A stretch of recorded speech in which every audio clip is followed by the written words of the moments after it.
What's up, guys? This is Carrie Hilson. You're watching Fuse on Demand. Get it when you want it.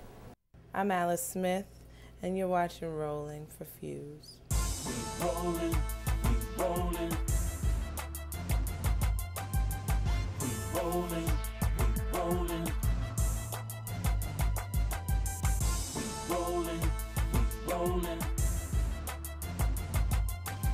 Just do whatever you want, because it really just doesn't matter.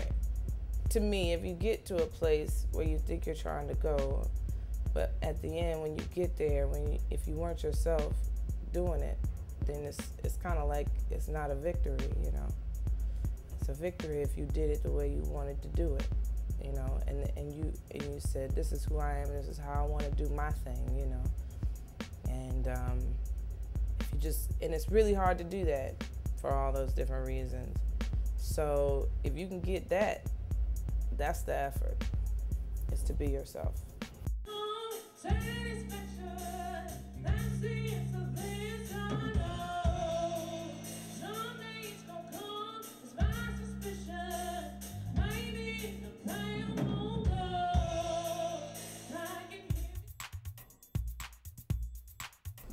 Early beginning was that I was here for school, and I went to a bar, and there was a DJ who was a good DJ, and a friend of mine was like, oh,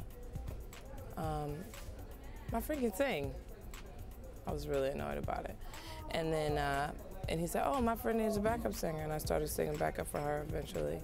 And then I started singing with her, another person, with a partner first. And that's how it's really how it started. And that was right before I finished school. And then I, you know, a couple years later, somebody else came to me and said, oh, I wrote this song, why don't you sing it for me? And then we kind of started a little thing that lasted for a minute, like a year. It just kind of happened that I didn't really want to do anything else. And I was waiting tables, and I knew that I wasn't going to be doing that forever, so that's really what happened. I signed to BPE on this album, the Forever Dreamers and Me album, and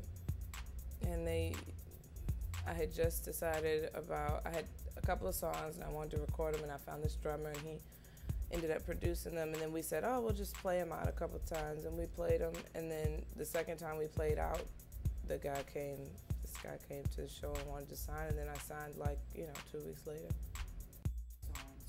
I had, like I said, I had 3 already, and then, so I ended up writing another one. But the other songs, I really just picked them based on what I liked.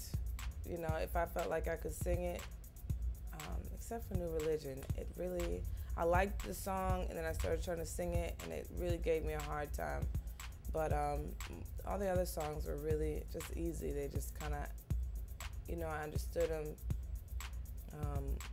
and they just were easy to sing, and I liked the way they sounded when I heard them. So I just was like, oh, I want to sing that song. So that's what I did.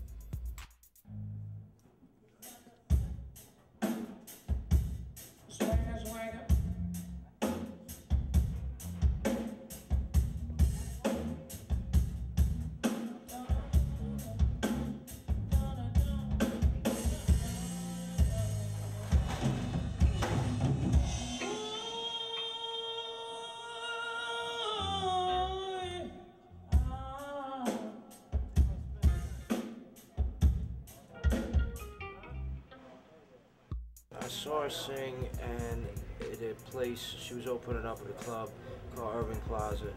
We meant to go to see her a while, and I heard her record, her song off of it. And the sound was so awful that it was like painful for my ears, because I have real sensitive ears, that I couldn't really see, you know, hear. I could tell she could sing, but it was just piercingly, you know, some weird frequencies. I was like looking at the television at the Urban Plaza upstairs, which now is the Fillmore, and I was like struck by how well she looked just on the camera, and her poise and her everything like that. And she just looked like she had a lot of poison. And she was doing an acoustic show in a small place the following week, and I saw her, and I was just blown away. There was about 2 or 3 people in there, including the bartender and her mom, and so I just could tell that there was something special with that.